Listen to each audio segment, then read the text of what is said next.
Welcome back to my YouTube channel. Today my guest is Mr. Łukasz Muniowski, and he's a professor of American literature in Poland. And today we'll talk about something totally different from usual. We'll talk about the short-lived Vancouver Grizzlies, and the Canadian NBA team who lasted a few years before relocating to Memphis, where they play now and where they are known as the Memphis Grizzlies. Thanks for your time, Łukasz. Thanks for joining me today. Hi, thanks for having me. So before we start this conversation about this short-lived NBA franchise, would you like to say something about yourself to tell us and tell my viewers what is the connection between being a literature professor to the NBA? Because this seems like quite far away.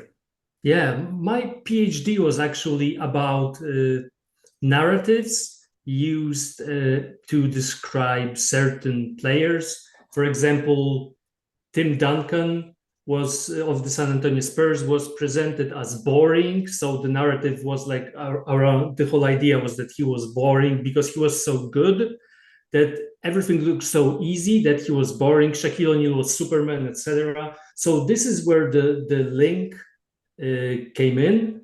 And actually, the idea for my PhD, which I wrote 5 years ago, no, 6, 7, time flies.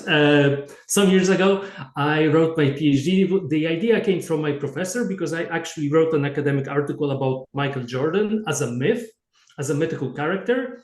And he was so kind of, I don't want to say impressed, but he saw potential in it, and we sort of organized we reorganized my academic career so that I could write about the NBA. I wrote the book. I wrote a couple more books, and one of those books is the book that we will be talking about today, which is the book on Vancouver Grizzlies, who were one of my favorite NBA teams. Not the Memphis incarnation, just the Vancouver part. I just find them so interesting, and there's a lot of potential there, and the story that this team can tell about the world was so interesting for me that years later, after they relocated, I just had to return and just investigate what happened there. You mentioned your book. Feel free to show it. It's called The Grizzlies Migrate to Memphis. Yeah, it so happens that I have it here for no reason. It was just lying next to me. So the title is The Grizzlies Migrate to Memphis. It was published by the University of Tennessee Press, thanks to the two great editors that I had, Brian and Thomas, and I even dedicated the book to them because they just showed they had so much passion for this project that I felt encouraged to just produce a book about the Vancouver Grizzlies and Memphis Grizzlies as well, because Memphis is in Tennessee, right? So right now, yes, I do recommend everybody to read your book, and it's available on Kindle version if anyone wants to have a free, a quick version that you can download right away. So I read that one, and it's outstanding. So let's start from the basics. We know that in the mid-90s, the NBA wanted to expand north because let's not forget that we think of the NBA as something very iconic, very historic, but it's actually a pretty young league if we compare the NBA, for instance, to the European soccer leagues.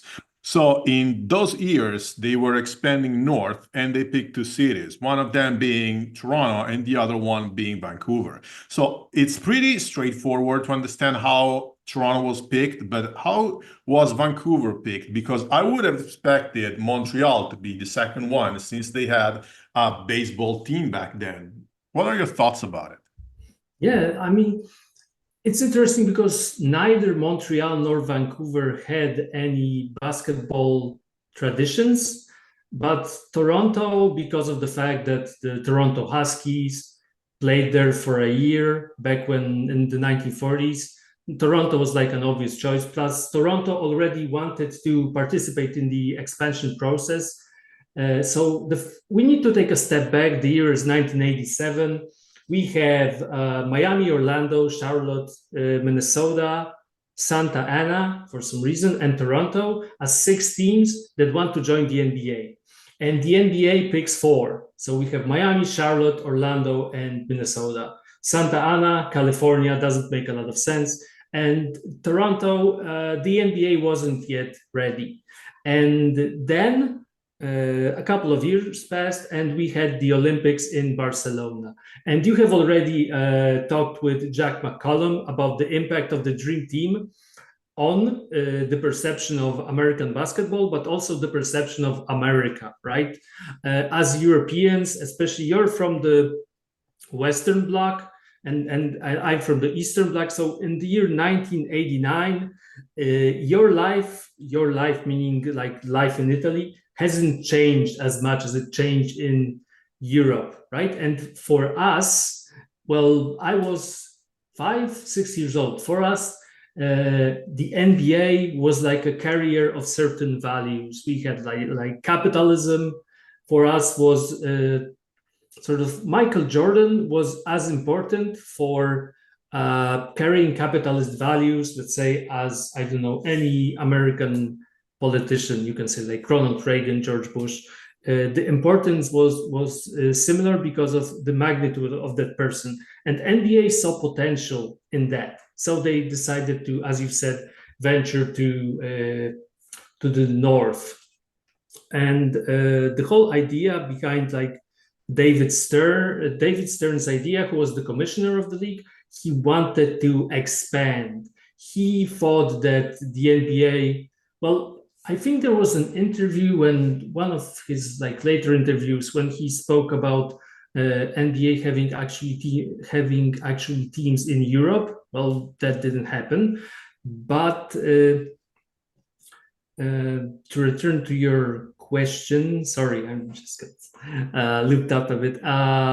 So after the Olympics in Barcelona, the NBA decided to expand again, and so Toronto was the obvious choice.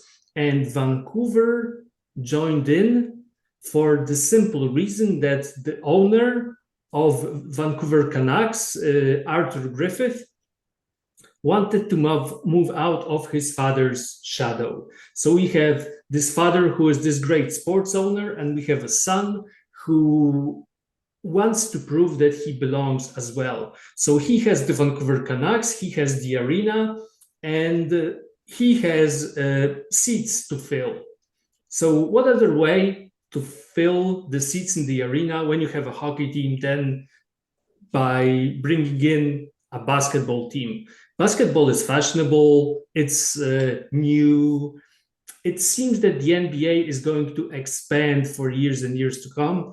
So he decides to pay $100,000 entry fee, and so negotiations start. And the thing that was interesting is that Toronto actually had 3 ownership groups or prospective ownership groups. And Vancouver only had Griffith, but he was so determined to build the team that he decided to pay the expansion fee. And so the rest is, I guess, history. That's how it happened. So Toronto was a surefire next expansion city, but Vancouver was a tag-along kind of. Let's see. Sorry for my dogs. And they relied on the strength of the Toronto offer, and they had the arena, and so it was very like business oriented and kind of simple, I guess. Well, I used to go to Canada pretty often, to Toronto in the 90s, and I remember the whole story from the Raptors side. So I'm here to learn more about the Grizzlies side. Do you know anything about how the Grizzlies name was picked? Because of course the Raptors were chosen as a name after the Jurassic Park craze. But I remember that there were also other options, so one of them being the Toronto Ice or the Toronto Towers. And we are going pretty much through the same discussion right now for the WNBA team in Toronto that will start in 2 years. But anyway, do you know anything about how the name of the Grizzlies was picked? So the name Grizzlies has a long tradition in Vancouver, I would say, because Grizzlies are quintessentially Canadian. When you think about like Canadian animals, Grizzlies, Wolverines, right? So these like animals who can survive in all conditions. And so the name was originally used in the year 1941, I think. They had a American football team named Vancouver Grizzlies, and it was very short-lived. I think they had like yellow jerseys, if I remember correctly, but I don't quote me on that. I think that their colorway was very different than the colorway of the Grizzlies. And in the 1950s, when Vancouver was supposed to house its second American football team, they made a national poll, and there was like 1,200 entries, more or less. And the team eventually was called BC Lions, British Columbia Lions, because of the name of the province. And among the names were also totems, cougars, which wouldn't age well, I guess, mountain lions, but so just lions, shortened lions, and grizzlies. And the final choice came down to lions and grizzlies, and they decided on lions back then. Now, fast forward to the year 1994, they have this new team that they want to name, and they originally decide to name it the Vancouver Mounties because of the Royal Canadian Mounted Police. I mean, there's tradition there, there's respect, and what's cooler than the police, right? Especially in the 1990s.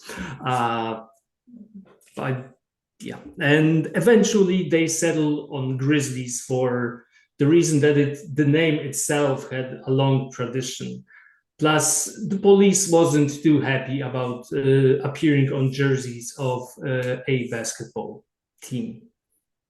So that's how they decided on Grizzlies. One thing I never understood was there in Vancouver the same NBA craze as there was in Toronto? Because in Toronto that was huge. Like in the summer of '94, they had Raptors signs everywhere. They also had the poles of the dinosaur on the CN Tower. Was that the same in Vancouver? Yeah, the short answer is no, and we're just getting into the main reason. Well, one of the main reasons of the downfall of the Grizzlies in Vancouver was that the marketing was very poor. Because, as you've said, when you imagine a raptor, that's a cool animal. Grizzlies are also cool, but in a different way. And they handled the marketing of the team very differently. In the book, I quote one of the players of the Raptors. So this is much later. You spoke about 1994, but in 1995, when they had the team, the first roster, members of the roster were just going from radio to radio, talking about the team, explaining the rules of basketball to the listeners. So they moved around the province of Ontario, and British Columbia and Vancouver had none of that. Because I don't want to say that, I don't want to present the owner or the guy behind the move as a bad guy, but Arthur Griffith, he didn't care all that much about the team. I think we may say that. He just thought that it's going to be there and it's going to handle the business on its own. Like the presence of the team was enough would be enough for Vancouverites to be there. Just to quote the great American classic, Field of Dreams, don't know if you've seen Field of Dreams with Kevin Costner, build it and they will come. So that was his process. Well, and also the Raptors had a very cool logo, and it's beyond me how they could have abandoned it in favor of the dull logo they have now. Because nowadays, all logos of the NBA teams are a basketball with the name of the team. They are all the same, okay? But back then it was so cool, and I remember, I have it everywhere actually. That dinosaur looking backwards, that had a meaning, because the meaning of looking backwards was that he had left all his opponents behind. But the logo of the Vancouver Grizzlies was nowhere that cool. Yeah, but I mean, I don't know if I have it on my jersey here. I think they didn't have it on the jerseys. But you had like a bear holding a basketball. It was also really cool. I mean, it depends on what animals you like. But back in the 1990s, there was nothing cooler than dinosaurs, right? So the choice was very made in accordance with the Jurassic Park, as you said, because of its popularity. But it sort of makes sense, right? Even though it doesn't make sense, but it makes sense. And in the case of the Grizzlies, it made sense, but it sort of didn't for people outside of Canada. For them, the name itself wasn't as promising, at least initially, because then when they moved to Memphis, they kept the name for some reason. But we will get to that, I guess, later, or we can talk about it now. Well, whatever. Maybe let's talk first about how it began after they started playing, because expansion drafts let new teams get dropouts. So of course the new teams are gonna strive for a long time. And I remember the first season of the Raptors being pretty much awful. What are your memories, or what do you know about the Grizzlies? Yeah, I mean, if the season would be over after the first two games, that would be awesome, because they won their first two games as an expansion team. And as you said, usually expansion teams don't do that good.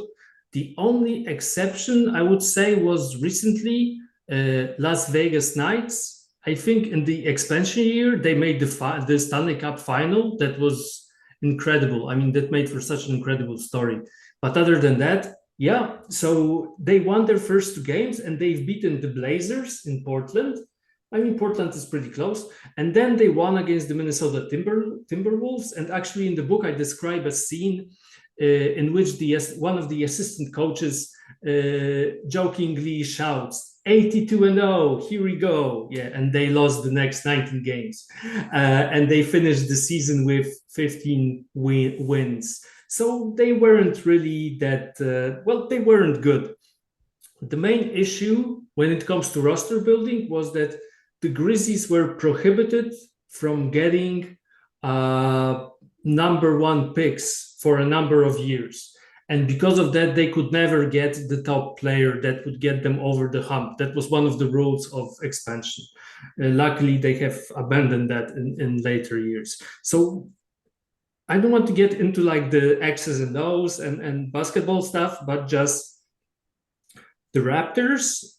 If we want to compare the two, in the NBA draft, the Raptors had the 7th pick, if I remember, and the Grizzlies had the 6th.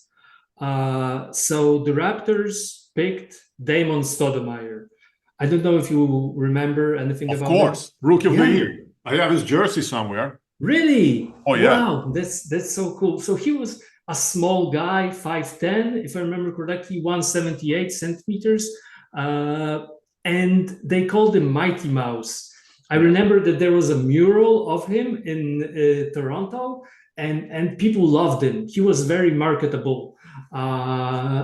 Unfortunately for the Raptors, he was very connected with his home state of Portland, Oregon, and he wanted to return there. When he got the chance, he actually returned to the Blazers and played there for a number of years. So they had Damon Stoudemire, and the Grizzlies had Bryant Reeves, who was a very interesting player. So he was a tall guy, a big guy, a powerful guy, not a lot of muscle, and he was very humble. He came from a small town in Oklahoma. He wanted to be a cattle farmer. He actually is a cattle farmer now. It was his main goal. And people liked him, but are such players who keep to themselves marketable is a totally different issue. So the Grizzlies won 15 games in their first season, and they weren't really good. Yeah. But they had their share of good players. for instance, Abdulrahim, Cherokee Parks, Mike Bibby, but they never made it to keep the interest alive. And probably they even had better players than the Raptors, because other than them, Stoudemire, the Raptors had all good players, Oliver Miller, but how come they never sparked the interest? Oliver Miller, wow, that's a name. Yeah, he was Used to play interesting. He actually played in Poland like for half a season back when his weight issues really well, he was just incapable of being a basketball player anymore because of his weight issues. So just to make sure, you've mentioned Cherokee Parks among good players. That's interesting. That's a first. That's a first. Yeah. So they had good players. Yeah, that's right. Abdulrahim was great. Like in today's NBA, Abdulrahim would be awesome. Bibi, I have his jersey. I really like Michael Bibi. A lot of sympathy for him. But the problem was that these players the problem was the time. Once again, I have to get into like the NBA stuff. So they, in the 1996 NBA draft, they pick Abdulrahim, right? There were different players who could be better for the time period, but they decided to pick Abdulrahim. 1997, they pick Antonio Daniels, their point guard of the future. They're so happy with him that next year, 1999, they pick Mike Bibby, their point guard of the future. And in the year 2000, they're so happy with Mike Bibby that they pick another point guard in the draft, Steve Francis, who doesn't want to move to Vancouver. And there was this big issue, which both sides had their very interesting opinions on whether he actually should be able to move. So when we want to talk about the sustainability of the team, as you've said, on paper, the team might have looked better, but Toronto simply made better choices when it came to the players. Like, for example, when the Grizzlies picked Abdulrahim, the Toronto went with Marcus Camby. Oh, yeah. And Marcus Camby, then after, I think, a year or two, they exchanged for Charles Oakley. And Charles Oakley was an NBA veteran who helped build basketball culture there.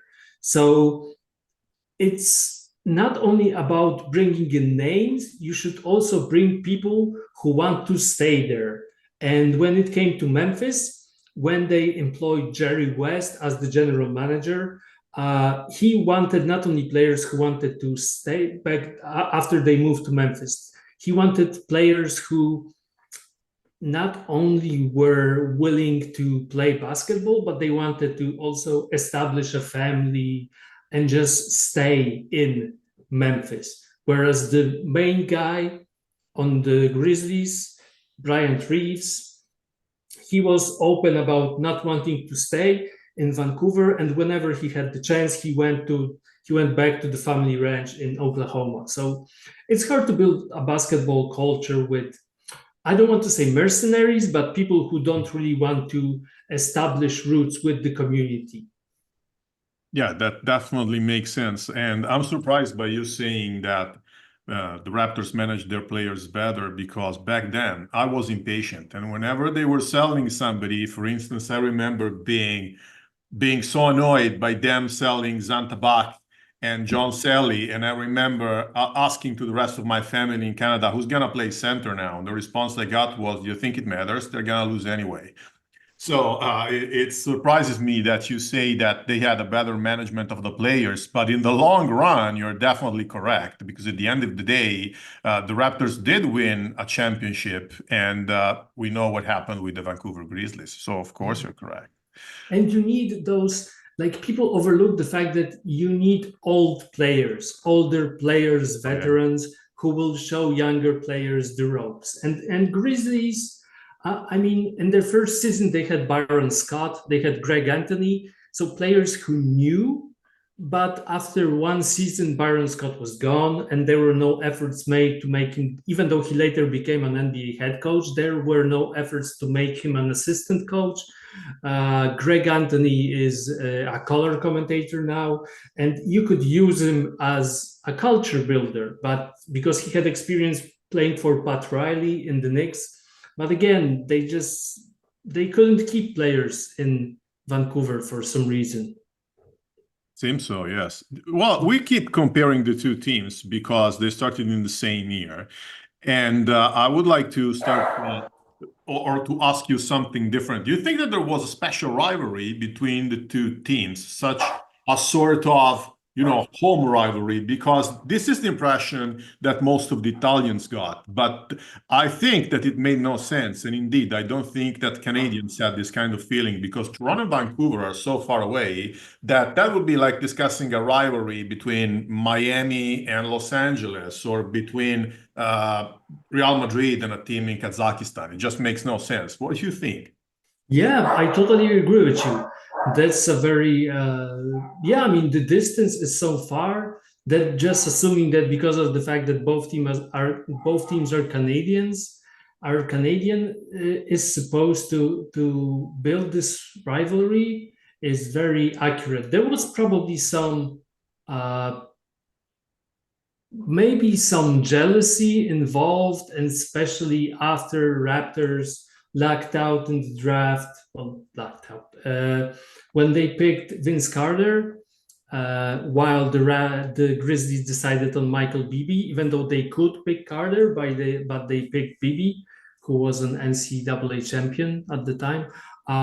So I'm guessing that was the main thing. Like Vancouver looked up to Toronto, and after a while, the distance became so big, not only physical but also marketing wise and basketball wise, that there was just it was impossible to think about even a rivalry between the two teams. Just made no sense, indeed. I remember reading on a famous Italian magazine back then that the reason why the Vancouver Grizzlies failed was that while Toronto is the most American of the Canadian cities, Vancouver is literally what they wrote was out of this world. I've never been to Vancouver, so I cannot really comment on that. But what do you think? Like Vancouver is described, one of the ways of talking about Vancouver, people describe it as dream city. It has nature, it has technology, it's a city of the future. The problem with the city of the future is that there is no present to get attached to, and Vancouver was very special, and it did actually stuff that from today's perspective would seem very interesting, but in the 1990s it didn't work.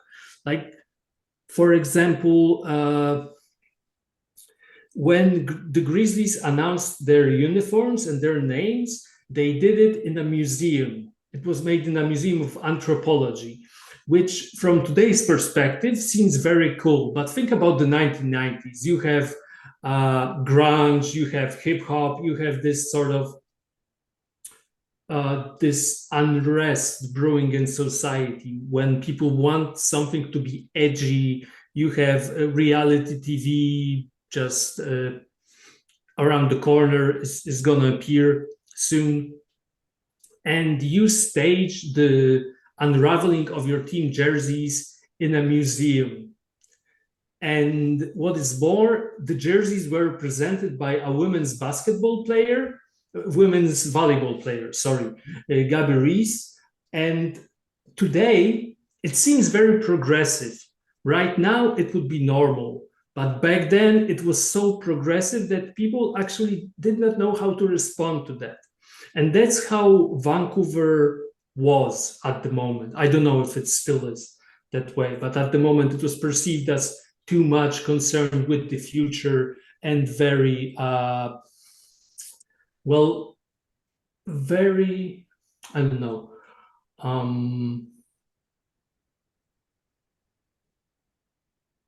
I don't know. Sorry. Okay. No, No problem. I think that I get your point, and we all do. At a certain point, the city gave up on them, and that they decided to relocate. So, what do you know about those phases in which the city gave up on them, and the decision to relocate was eventually taken?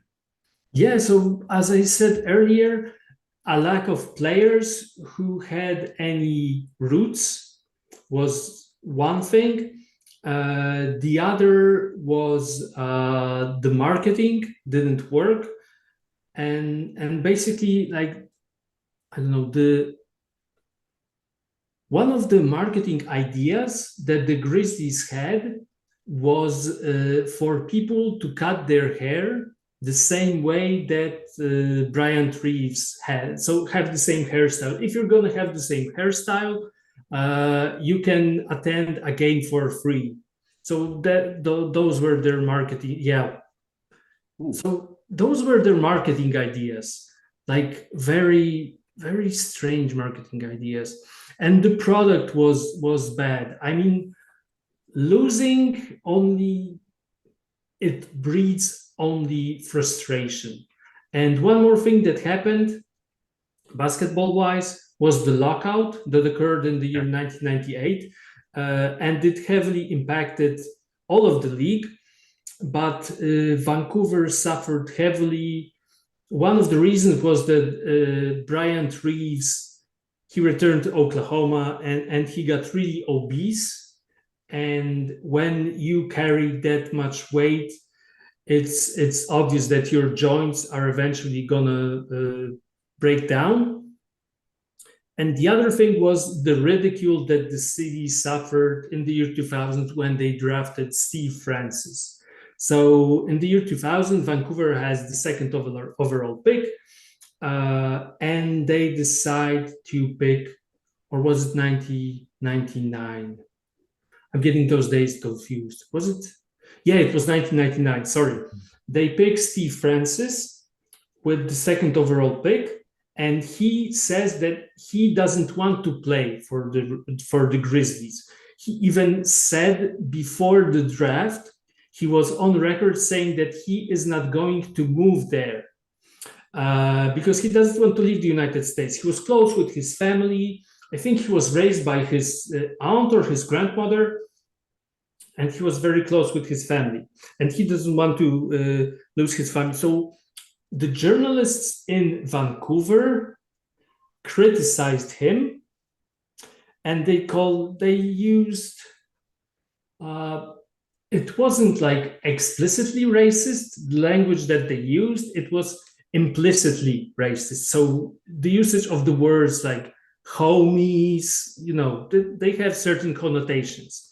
So instead of seeing Francis as loyal to his friends and to his family, the city of Vancouver started criticizing him.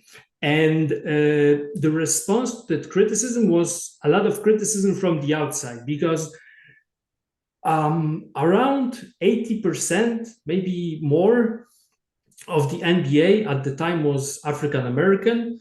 And if you describe African Americans like that, it's obvious that they won't want to play there, right?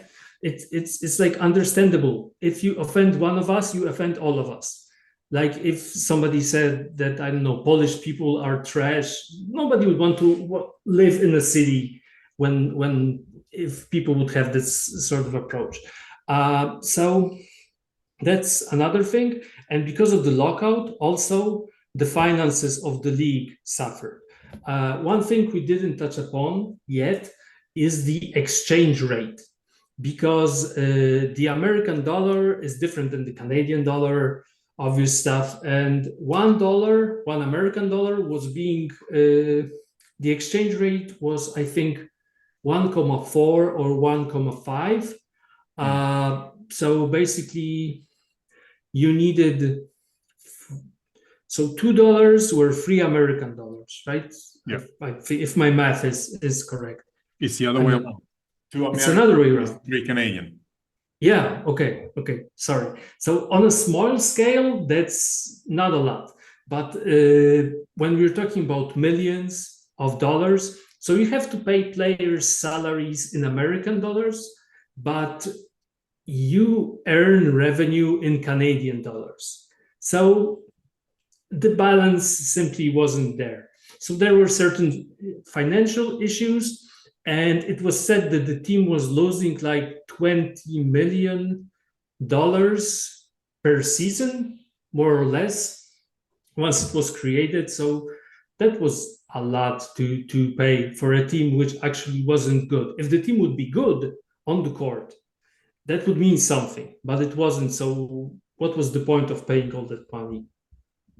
That's the same reason why a team in Mexico playing with the CBA failed in the 90s, because they were getting paid. They were selling tickets with the Mexican currency, but they had to pay the players with American currency. Therefore, it didn't work. And they only lasted one season before relocating to San Diego, if I remember well.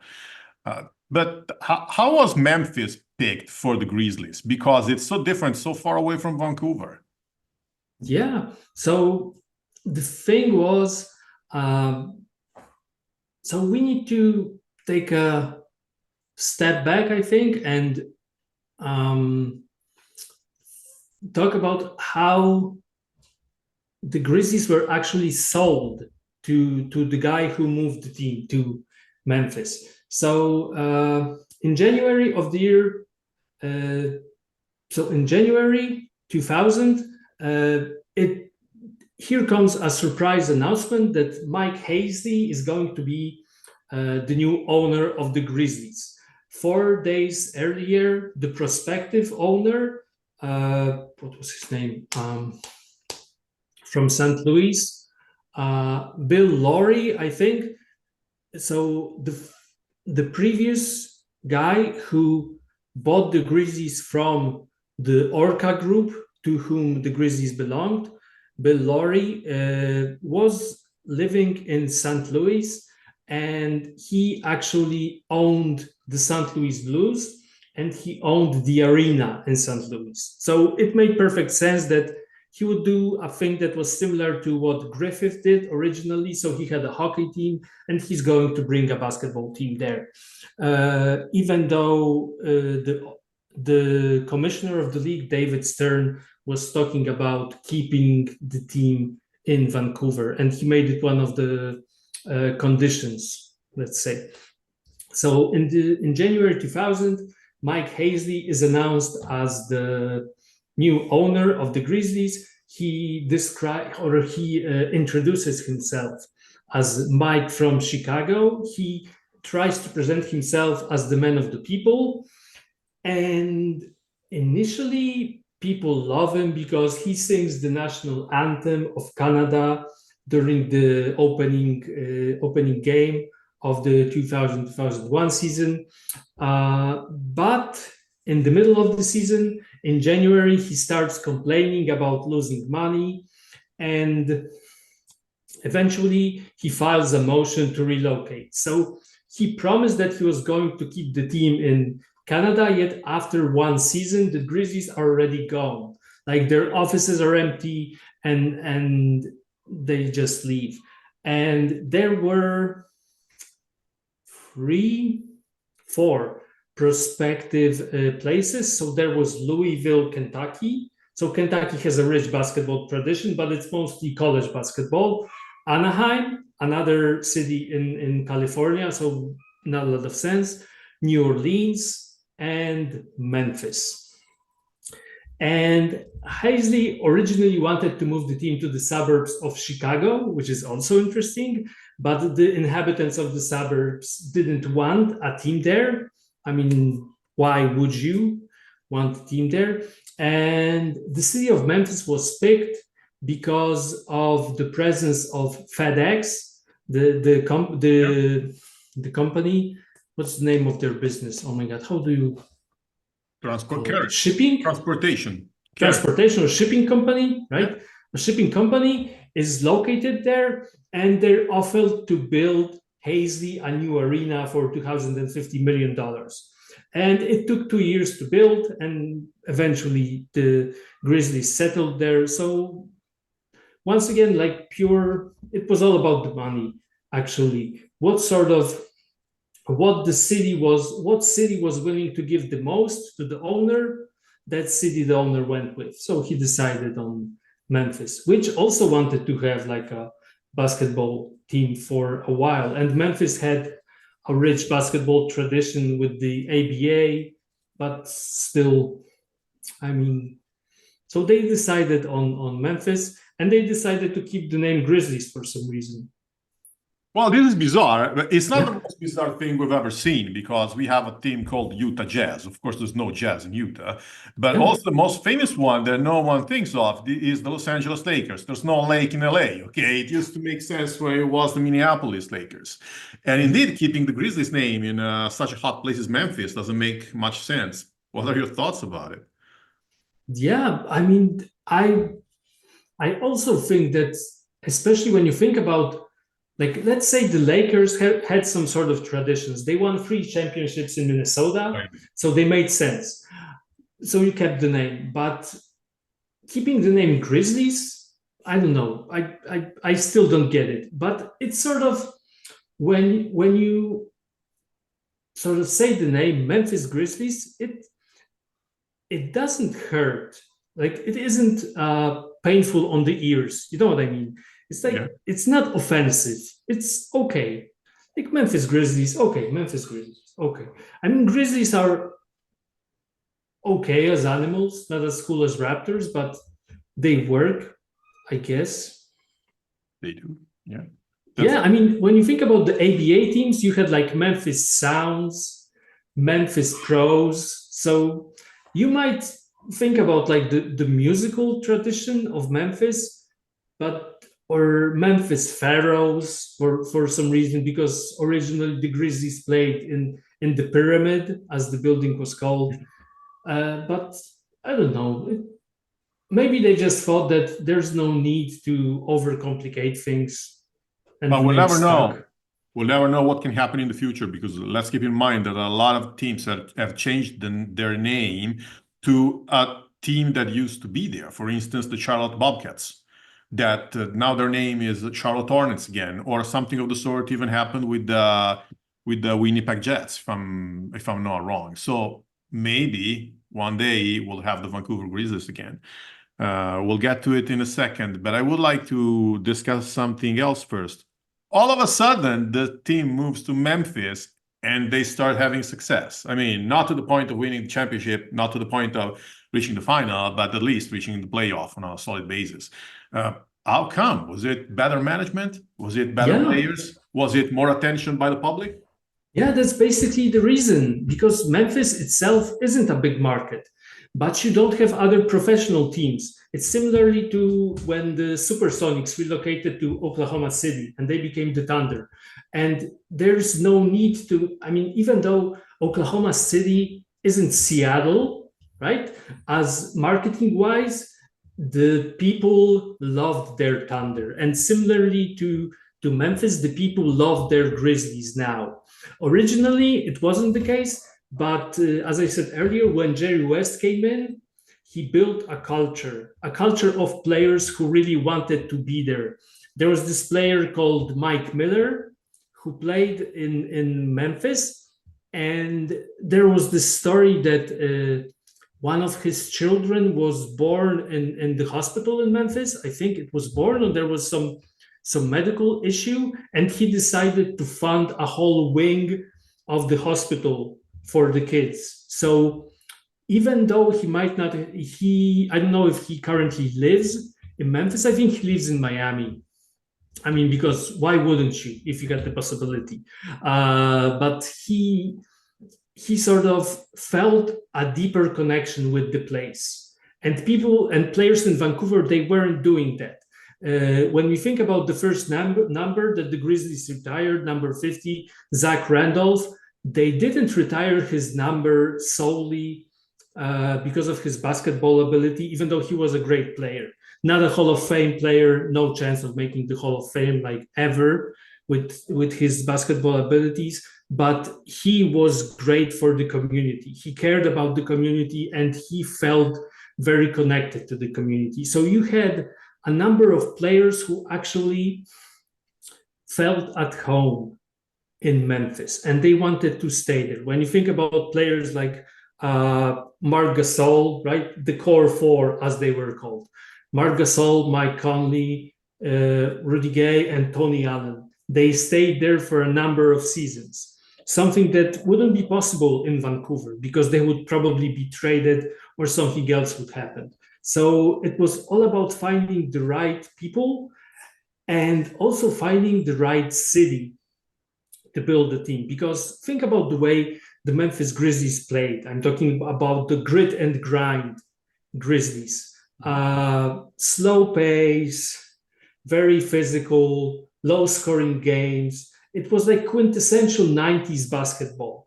Yeah. And if they would play that in the 90s in Vancouver, if you had players like that, maybe that would work.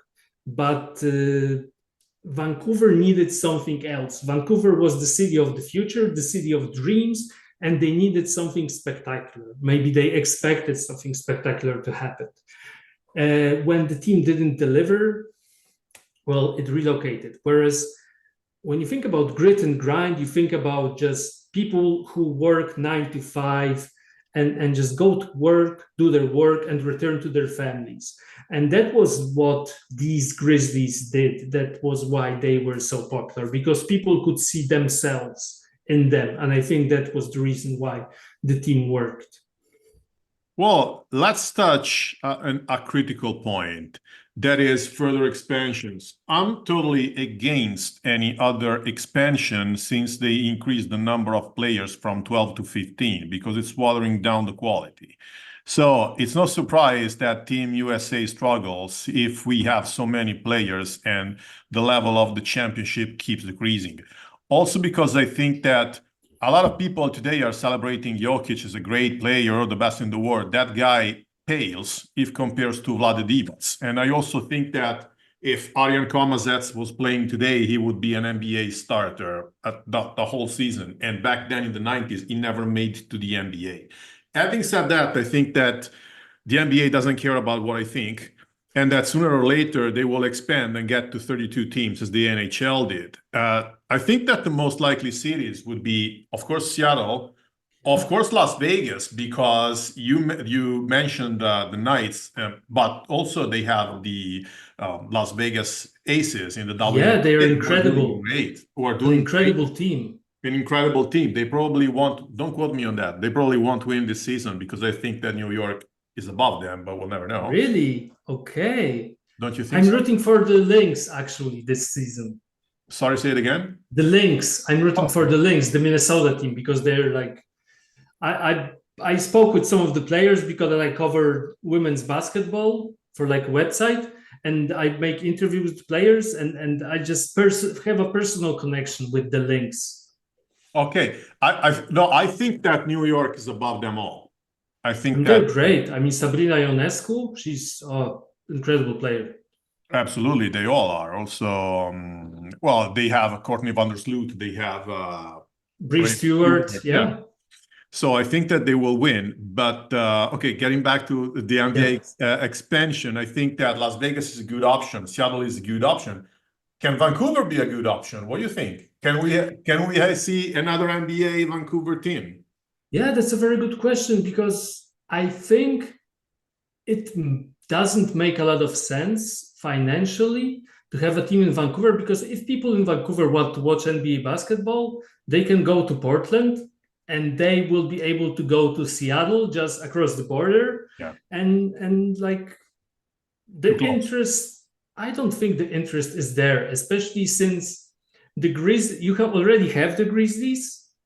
So would the Grizzlies have to change their name similarly to how Hornets had to change their name to Pelicans so that the Bobcats could change their name to Hornets? I mean, it would create only more confusion. I don't really know how that would work.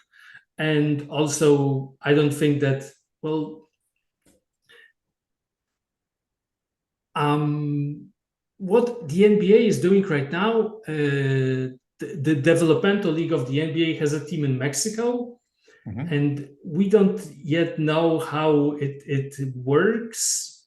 they will need a couple of seasons, I guess, of feeling out how it works, and maybe Mexico would be a better destination, I think, unless somebody wins the election and they will finally build the wall. Then probably no basketball in Mexico, but well, no American basketball in Mexico. Sure. But if they would have to move to Canada, like the whole identity of the Raptors, we the North, right, is based on the fact that they are the sole Canadian team. Yeah. So they probably wouldn't be happy about another Canadian team entering the NBA. And as we have seen with the COVID, not the COVID bubble, but what happened later, they had to actually move to Florida. Tampa. Tampa. And that made that didn't work for them as well. Like financially, that must have been a big blow for the team too. I remember seeing someone made the logo with the dinosaur wearing sunglasses and flip-flops walking to the beach. Yeah. Yeah, it made no sense at all, but it was needed for that very moment. Therefore, they made it work somehow. Yeah. And you don't think, and what's your opinion? Do you think that they're going to move to Vancouver? The NBA will expand and Vancouver is one of the options, or Seattle and Las Vegas, and that's it? If the choice were mine, I would say nowhere, because 30 is enough.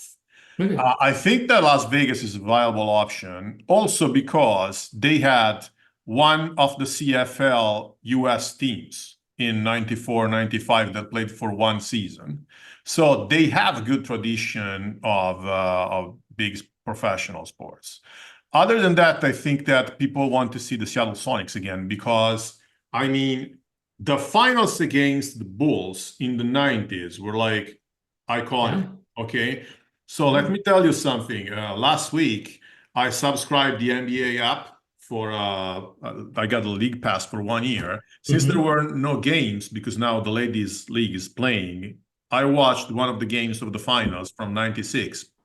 I don't know why I picked that one, but probably because I like it. So the team with Sean Kemp and Gary Payton was outstanding. So probably people in Seattle want to see it.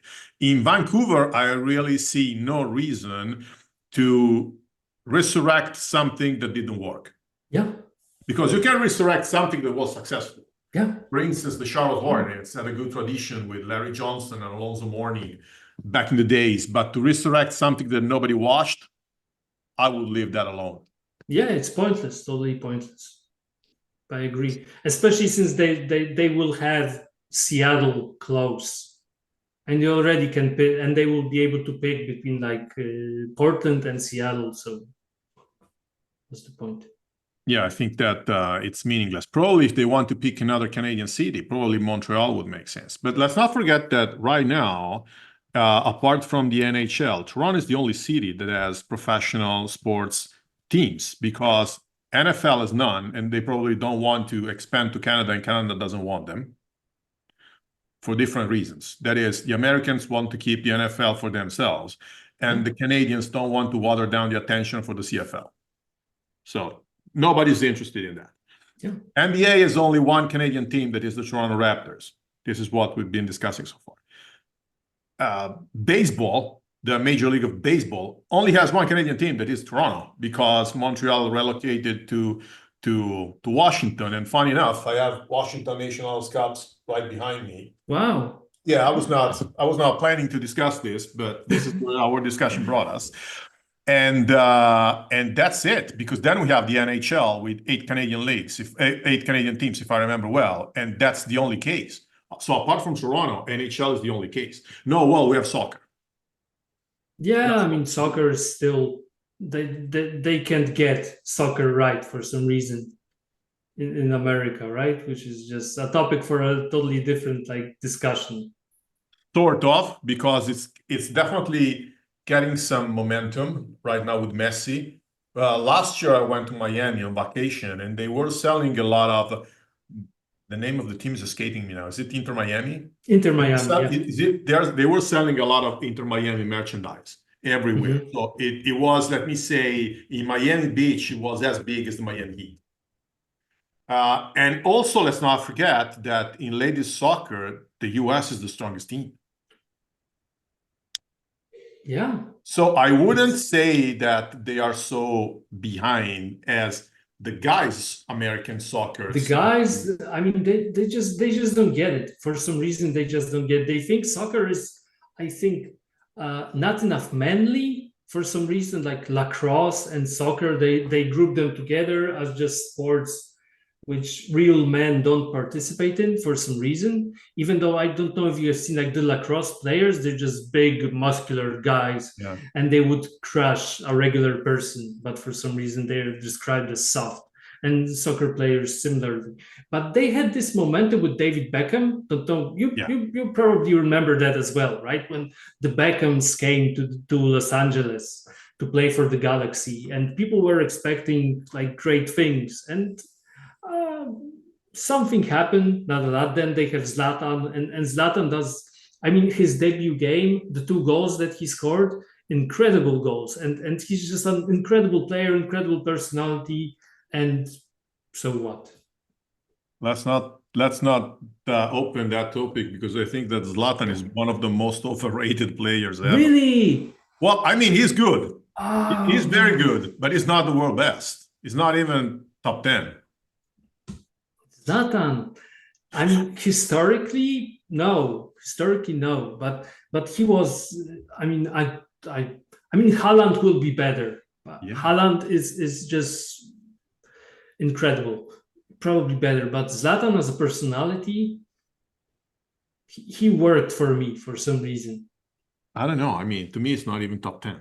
But okay, what part of Italy are you from? What team are you rooting for? Milan. I'm rooting for Inter Milan. Really? And then Zlatan, okay, but he was in Inter for. Yeah, but this is just my own personal opinion. Okay. So it's not like all my homeboys have to share it. That's just I get it. And the interesting thing, he leaves Inter and they win the Champions League, right? Yeah. So that's quite something. Yeah, that was something. Łukasz, many thanks for your time and for this very interesting discussion that we had. And I think that we covered this topic that is largely forgotten these days, the Vancouver Grizzlies. So I hope that everyone who saw this video right now knows more about the Vancouver Grizzlies than they knew before watching it, because I think that we discussed all the details about it. Thank you for having me. I mean, when you reached out to me, it was really nice, and I just thought that, I mean, as somebody who has read the book, I just owe you some of my time, and just sort of, it was nice to actually meet somebody who read the book and talk about it. So thank you. It was really a pleasure. Well, thank you for accepting my invitation. No Thanks problem. everybody else for watching this, and see you all in the next episode. Bye-bye. Thanks for watching. Bye.